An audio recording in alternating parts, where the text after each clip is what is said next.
Hello, everybody, and welcome to another paper review, Chloethedev Unfiltered. I think I actually have the wrong. Yeah.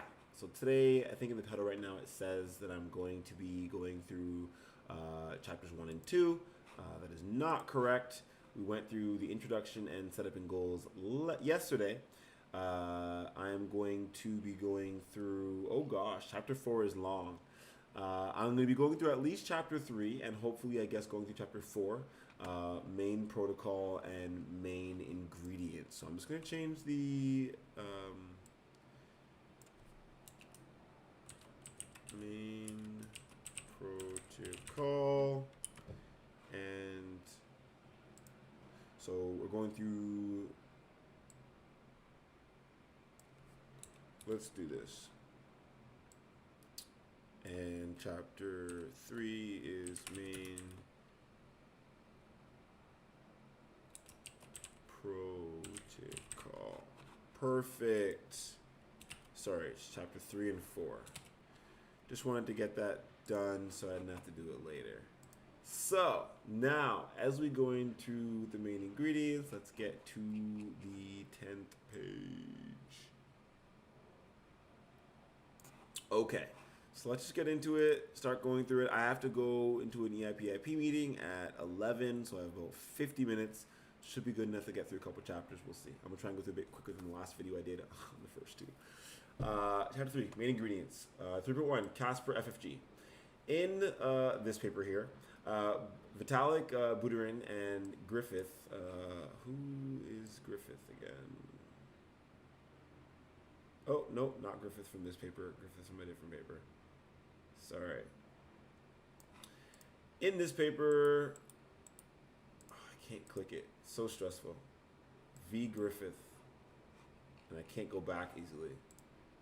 Let's not hide the sidebar. This is...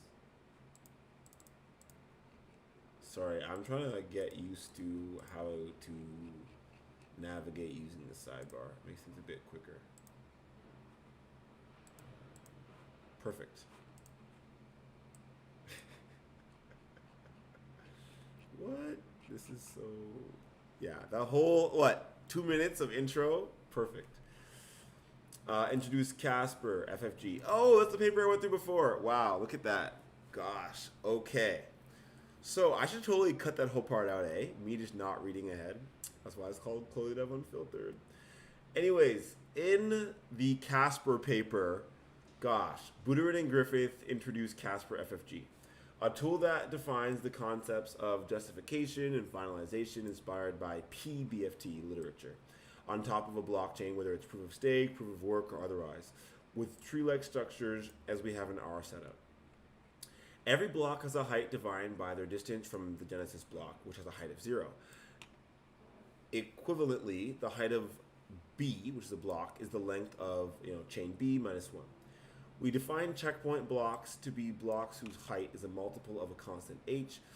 In the Casper paper, h equals 100. We define the checkpoint height of the block for a checkpoint block B as the height of B divided by the height, which is always an integer. Thus, we can think of the subset of checkpoints in the view as a subtree, containing only blocks whose heights are multiples of h. I guess we're talking about the epochs now. Attestations are signed messages containing checkpoint edges. Okay, block from block A to B, where A to B are checkpoint blocks. Okay, we can think of each such attestations as a vote to move from block. A vote to move from block A to B. So, remember, blocks A and B are checkpoint blocks. Okay, and the checkpoint blocks have a certain height.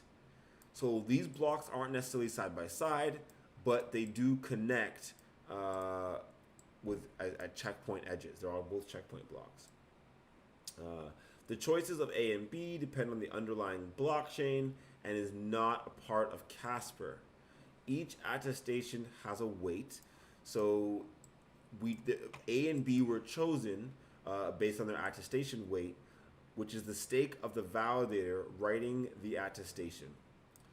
Note that ideally, the height of B equals the height of A plus 1. So you would want the next block to be the epoch after this block, so or the very next checkpoint,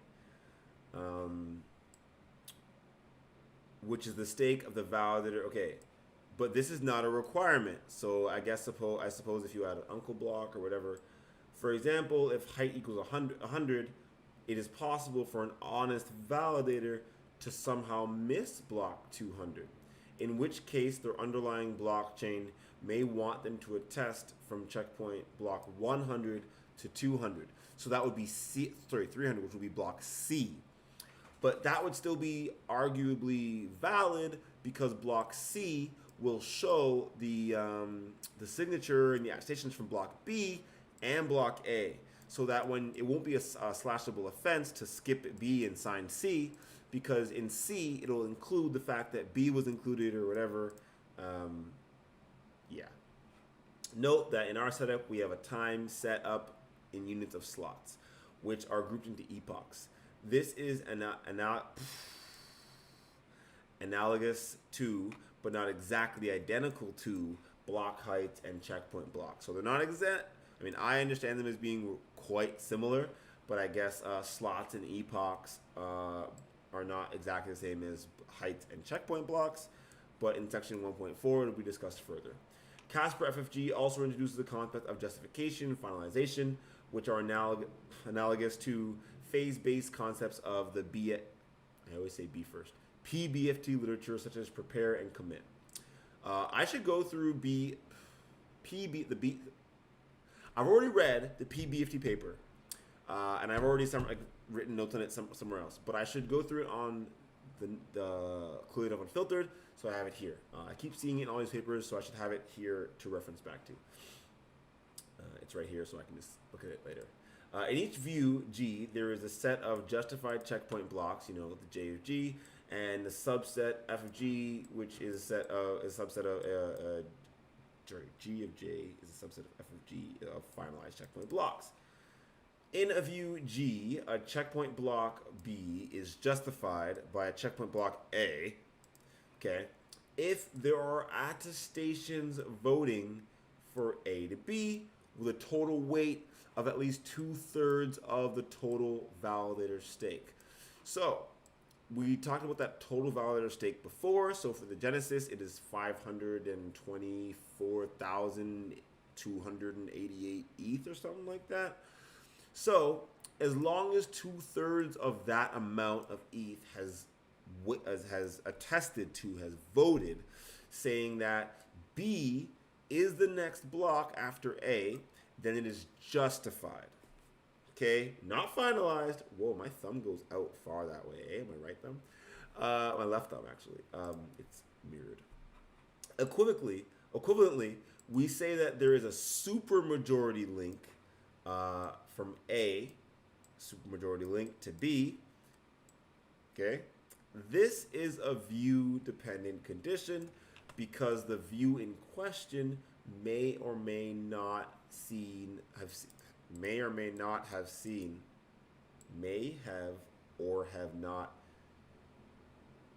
that grammar is hurting my brain, sorry.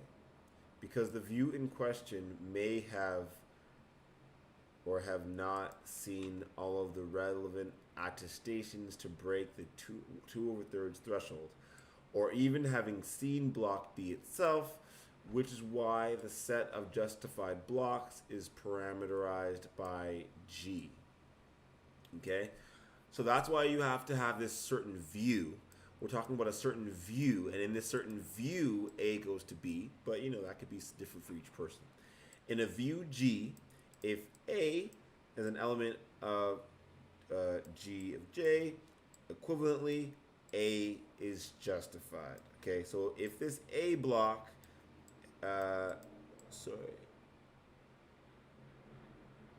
if this finalized checkpoint block, okay, is an element of A, I would assume A is justified. If A is an element of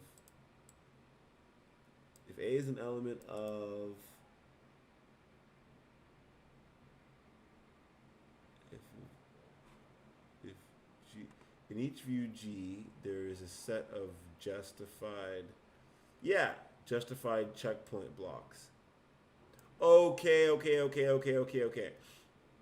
They're saying if anything is a part of these justified checkpoint blocks, then it is also justified. And if A is a supermajority, has a supermajority link to B, and A with a supermajority link is a supermajority link with height B and height A. Okay, so the supermajority link from A to B is also saying a supermajority link, like from the epoch or the height of a block B to the height equals the height of block A plus 1. So then we say that, A, okay, then A has been finalized. So now we're talking about finalization. Okay, I'm going to go through this again to make sure. There we go. So there's justified checkpoints and finalized checkpoints. So all of the checkpoints that are justified are finalized, but not all the ones that are finalized. Sorry, all the ones that have finalized have already been justified, but not yet finalized. So if you're looking at a view, a checkpoint block is justified if there are attestations voting for it with over 2/3 of the network. Makes sense. Equivalently, we could say there's a supermajority link. Makes sense. So now it's justified. That J means that now between A and B, the blocks A to B, they're justified. B is justified. There's a link. This is the view dependent. Okay. This is why in a view, if the justified block, yes, A is justified. Okay, and if this justified block, see, there's what I was missing. Sorry, when I read through this for the first time, I didn't read this if. I don't know why. I just said, oh, this is true. No. If this is true and you have that supermajority link, then it's finalized. So what we're saying is this height of block B, so this epoch needs to equal the height of the first block plus 1. Then it's finalized. I'm guessing you could have this be anything, but anyway, let's keep going. I just missed that one point, but I get it now. Finally, Casper introduces slashing conditions, which are assumptions that we make about honest validators. When they are broken by a validator V and a different validator W, which is like the watchtower, will slash V, destroy V's stake, and possibly getting some sort of slashing reward by offering a proof that V, the validator, violated the conditions. So I went through Casper in a full paper review on this channel. Feel free to watch it or listen to it or read the paper yourself in the description of that video. But anyways, definition 3.1. The following slashing conditions when broken cause a validator validating them to have their stake slashed. So the condition 1, no validator makes two distinct attestations, attestation 1 and attestation 2, corresponding to checkpoint edges S1, and S1 for time 1, and S2 for time 2 respectively, with the height T1 and the height of T2. And then no validator makes two distinct attestations, attestation 1, attestation 2, corresponding respectively to checkpoint edges S1 at time 1 and S2 at time 2, such that the height of S1 is less than the height of S2, which is less than the height of time 2, and the height at time, I don't think that's time, T2, T1. Casper is a finality gadget and not a complete protocol. It assumes the underlying protocol has its own fork choice rule. And at every epoch, all the validators run the fork choice rule at some point to make one and only one attestation. So the whole point here is that you can only make one attestation. You cannot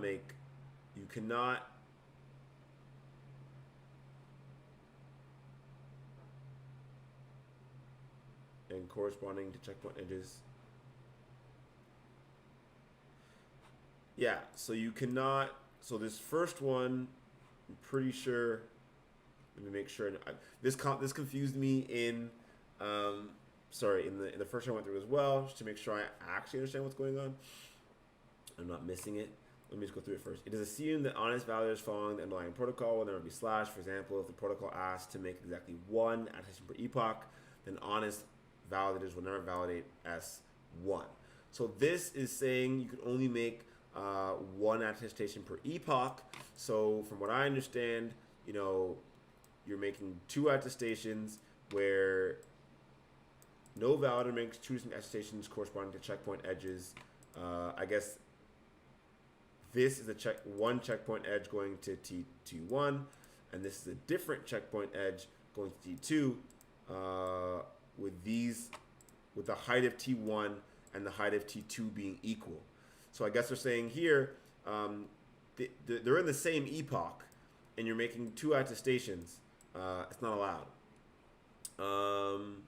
Let's say two checkpoints in different branches cannot both be finalized unless instead of validators owning stake from stake above, some total provably violated the protocol, and thus can be held accountable. Okay, then theorem 3, plausible liveness. It's always possible for new checkpoints to become finalized, providing that new blocks can be created by the underlying blockchain.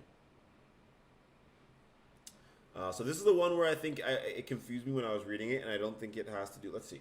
No validator makes two distinct attestations corresponding respectively to checkpoint edges S1 to T1 and S2 to T2 such that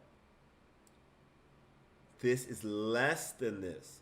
So I think this is just saying you can't. So the one up here is saying you can't attest to two different attestations of the same epoch. This one's saying you can't sign, I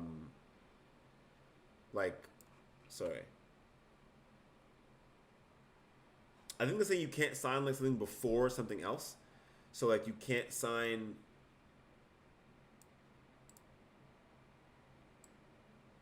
the height of S1 is less than the height of S2, which already seems somewhat wrong. And then this also would seem wrong, backwards in my opinion. I would assume it would be the other way around. So I guess it's saying that the blocks need to be in order. I can't remember, honestly. This is why I have the paper reviews, so that I can go back and I can go remember exactly what this specific line meant in this specific remark. But remark Jane et al. In 14 observed and provided some solutions to the limitations of Casper FFG, which were produced in the Casper paper, and then proof of stake model, which I guess I want to look at that paper as well. Palmskog et al. In 17 provided a mechanical proof assistant for Casper FFG's accountable safety and plausible liveness in the Koch proof assistant. The authors modified the blockchain model in Koch toy chain to use for the Casper FFG with Ethereum's beacon chain specs in order to see how Casper FFG's proofs will work in practice. 3.2 LMG Ghost Fork Choice Rule. In this section, we introduce the latest message-driven greediness heaviest object. The latest message-driven LMD greediest heaviest observed subtree. LMD Ghost Rule. The most basic version of our fork choice rule. Recall honest validators follow this algorithm to determine the canonical chain. In section 4, we will modify the rule to satisfy our other purposes. The greediest, heaviest observed subtree rule, Ghost, is a fork choice rule introduced by Sompolinsky and Zohar in 20, which again is something we can go into after this to dig into deeper where Ghost came from and how it got here. Intuitively, Ghost is a greedy algorithm that grows the blockchain on sub-branches with the most activity. It is a flexible fork choice rule that can, for example, be used for either a proof of work or proof of stake blockchain. See figure 3 for a graphical visualization. So you have the genesis, and then again, you just continue over I guess you'd follow 3 because it has the most. It's kind of again hard to highlight, but you'd have the genesis block. You'd have whatever the state was. You'd have. Oh, cool! It's actually breaking up backwards. An example of LMD Ghost fork choice rule: the number in each B is the weight by stake, with all attestation circles having a weight of 1 in our example. So this is as if you had one validator weighing it on each chain. Because this number 3 in the purple here, because it has 3 validators acting on it, it will be because in it, so that's the highest weight. It is greedy. It chooses that block. Then you have 5 here, which has the most validators acting on it. That's the one that's chosen. And what's great about this is because you can separate this from the other, like, what you're doing. So GASPER would then be like, so you decide how you vote, and then GASPER decides who you choose, which block you choose. And by having this all-encompassing algorithm that puts both of these two together, you're able to have an actual blockchain that can continue. A validator using this view will conclude the blue chain or purple chain, I guess on my screen, to be the canonical chain and output the latest blue block with a weight of 3 to be the head of the chain. LMD Ghost is a modified version of the Ghost algorithm adapted by Ethereum for their beacon chain. So I should specify, we're not talking about Ghost here, we're talking about LMD Ghost specifically.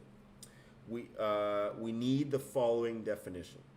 Given a view, G, let M, which I guess is the message, equal all the messages, right? Which is the latest attestation message of each validator. So M are all the messages that have been, all the latest messages signed by each validator as a vote. The weight, W, of all, for that block, right, of all those messages is defined to be the sum of the stake of the validators, I, whose last attestation, which is right, all those messages for the last attestation is to B or descendants of B. So basically all validators who are on this correct chain, who have messages from the previous chain or from the previous, the previous epoch, I would assume, who latest attestation, yes. So everyone who attested from the previous epoch is allowed to then attest on this epoch, or if you've attested on an epoch previously from a descendant of B. The idea of LMD Ghost is that at any fork we use the weights of the subtrees called by the fork as a heuristic and assume the subtree with the heaviest weight as the right one, as evident from the name of the algorithm. I think it's quite evident. See algorithm 3.1 for a formal description. So we have our fun little algorithm. We have our procedure for LMD Ghost, which is going to be a function that will go from B genesis towards the latest block. Let the message equal all the messages from 1 to all the messages of these validators. Be the most recent attestation of the n validators. While B has children, so if the block has no children, right, don't do nothing. But if B has children, we're gonna do some fun stuff. What we're gonna do is we're gonna take the weight of the global view of this little B prime and all the messages for it. So this B prime thing is a child of B. So you should be able to, I suppose, put in any child of B into this algorithm and pick it up. Ties are broken by hash of the block header. And this is going to return which block is next. So, you pick a block and it should return, I would assume, which block to go to next, because it's going to find you which block has the highest weight for this certain child. I would hope that you'd pick, arguably the child right previous to it. I would assume you'd want to know, so for in this example, you'd put this as that B prime. I can't even highlight it anymore. Gosh. This 5 here, though, in the blue box, sorry, I can't highlight it. This 5 in the blue box, you'd put as your B prime, I would assume, and it would give you 3 as your B. So you put your 5 here as your B prime and all the messages for it and blah, blah. And then it'll say, hey, let's return 3 as the correct block. Okay, so chapter 4, main protocol, GASPER. Now we define our main protocol, GASPER, which is a combination of the Ghost and Casper FFG ideas. The main concepts we will need are epoch boundary, pairs of a chain. Given a chain, certain blocks are picked out, ideally 1 per epoch, to play the role of Casper's checkpoints. However, a block may appear more than once as a checkpoint on the same chain, as is a nuance not found in Casper. We expound this in section 4.1. So we use the ordered pairs, block of J, where B is a block and J is an epoch, to disambiguate. These will be called epoch boundary pairs, or pairs for short. Committees. In each epoch, the validators are partitioned into committees, 1 per slot. In each slot, 1 validator from the designated committee proposes a block, and all the members of that committee will attest to what they see as the head of the chain, which is hopefully the block just proposed, with the fork choice rule HLMD Ghost, a slight variation to LMD Ghost. Justification and finalization. These concepts are virtually identical to that of Casper, except that instead of justifying and finalizing checkpoint blocks, we justify and finalize pairs. Formally given a view, G, and then the justification of G, and then the F of G are sets of pairs instead. So basically, instead of being a certain block, it's like a set of pairs so you can understand exactly what you're going to. 4.1, epoch boundary and blocks and pairs. Recall any particular block B uniquely determines a chain, chain B. Define EBB for BJ. So now for the pair. Now we're getting into some fun, more complicated stuff, enjoyable. The J epoch boundary of block B to be the block with a highest slot less than or equal to JC for every epoch J. So remember, J is just an epoch. So we're looking for the epoch boundary block B. Okay. For the latest such block, LEBB, or the latest epoch boundary block of B. Oh my gosh. So these are epoch boundary blocks. So we get this EBB from. And they're going to be in pairs. So this one here is that J you're looking for up here, right? So this is the epoch of 1. This is the epoch of 1. This is the epoch of 0, so we're not using it. Let the latest such block be the latest epoch boundary block. Or, okay, of B. For every block B, the epoch boundary block for B of 0 equals B genesis. For an example, see figure 4. And this is where the figures help so much. Thank you, whoever made all these.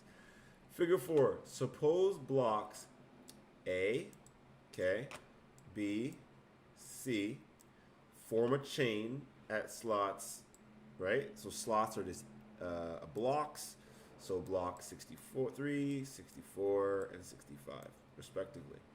And slots, right? Block slots. We're differentiating here between blocks as being like these little numbers and slots being like the slots in a chain for the epochs. Anyways, and blocks A and D form a chain where slot D equals 66.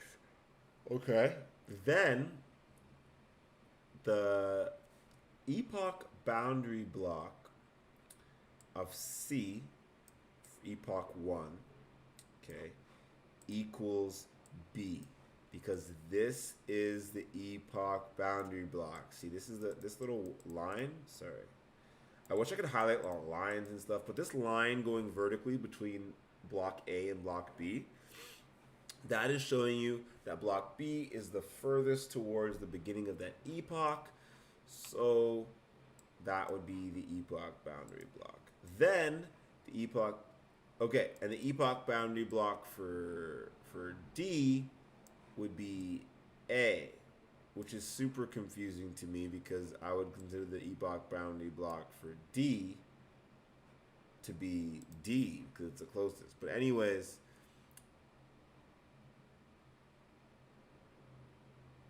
and then this is where it's explaining it to us. Then the epoch boundary block for C is B, and the epoch boundary block for D is not B, but it's A. And then it's going to say, observe, even though both blocks are first epoch boundary blocks. Okay. Epoch for A is 0. Makes sense. Note that an epoch boundary block for B prime may not be an epoch boundary block of all chains that include it, unless slot of B prime for JC for the epoch or some epoch J. So unless the slot of B is in that epoch. Furthermore, a block may be the epoch boundary block of possibly multiple chains at different epochs. I guess this is where you have different views, and so if you have a different chain on a different view, then I guess a certain block could end up. This is where I want to see more of like visuals of what all this stuff looks like, so I can get into it. But to disambiguate, justification on and finalization will be done on epoch boundary pairs, or pairs for short, instead of blocks. Okay. So to take out ambiguity, so for example, here there was some ambiguity because, I didn't know personally whether the epoch boundary block was, this block, or is it this block here? And I think it's interesting when you put the pair in, I guess it does help. So it's saying that by having a pair, it helps to identify that you know you're going here. Where if you just said the block is B, then I guess the block here would be D, and it would be harder to differentiate what you're looking at. Then I assume by having a pair here, again, instead of saying just A, you could say D for epoch 1, which would still point to A, which I still find to be a little bit confusing. Given a pair where B is in some epoch, we say that P has this pair has the attestation epoch of J. So using the notation, the attestation epoch of a certain pair equals J.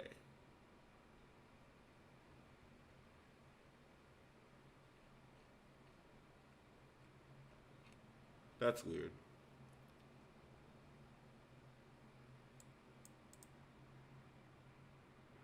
We say that P has attestation epoch J.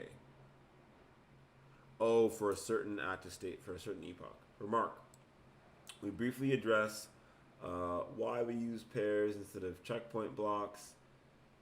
GASPER FFG is a finality gadget, meaning it is designed to place a layer of finality on top of a blockchain which has probabilistic liveliness, so likely to be live, which gives a steady new supply of checkpoint blocks. Agreed. For our design, probabilistic liveliness is not a priori assumed, so we need to take into account worst case scenarios where we may be put into a state where we have not seen a new block for a while. That's reasonable. As an example, we may, for example, have the block B be the latest block from epoch 1 in our canonical chain, but currently at epoch 3 with no new block on that chain. We have a block B, which is the last block from epoch 1 in our chain, but at epoch 3 with no block. In the original GASPER FFG, we are expecting probabilistic liveness. Then, in the analysis, we would need to differentiate the idea of checkpoint in epoch 2 and checkpoint in epoch 3, even though the best block we have for both is B, which was why we use B at epoch 2 and B at epoch 3 to represent the two distinct ideas separately. So by having a pair, it seems like what you're really able to do is talk about different chains using the same block, arguably, or at different epochs at least. Another reason for this choice is that GASPER FFG makes no assumptions about time of the underlying blockchain. Only block heights are important, with no notion of slots or epochs. The use of block height is a natural choice in a proof of work blockchain due to the Poisson process of mining new blocks, serving somewhat as a system clock, with new blocks coming at fairly regular times. GASPER is a proof of stake protocol. As a proof of stake protocol can have blocks coming in at controlled regular intervals as part of its protocol, instead of depending on a random process. So instead of the notion of time as explicitly, so instead the notion of time is explicitly desired in the protocol. I think this is one of the things that can make things a little bit easier, because when you talk about Ethereum, okay, what's a block time? Oh, well, 15 to 30 to 40 seconds. It's kind of hard. Even with Bitcoin, what's the block time? Oh, 5 to 20 minutes to an hour. It's 10 minutes normally, but these things can change. Or in ETH 2.0, I think one of the benefits is that you have this explicit definition of time. To capture this sort of time, each object in our blockchain then naturally requires the knowledge of both the data captured in the block and the time captured in the epoch count, which leads naturally to the idea of pairs. So you have data, you have the time it was displayed, and you have pairs as well. Let's see if I can get through committees. There's so much to read. Okay, I don't think I'm gonna get through this entire thing before the meeting. I just go to the bathroom as well. Maybe I'll just stop it at committees. But that was pretty good so far. Again, around 38-minute video. It was enjoyable to go through. I will continue going through chapter 4. I suppose after my meeting, just so I can get it done. And then, yeah, I have more things to do today. But I hope everyone has a wonderful day. If you enjoyed the paper, please click the link in the bio of this video for the paper, and then read the paper yourself. There's a lot of cool papers at the bottom as well that are linked to the references that you might want to read, and I will try and get to them when I can. Hope everyone has a wonderful rest of the day.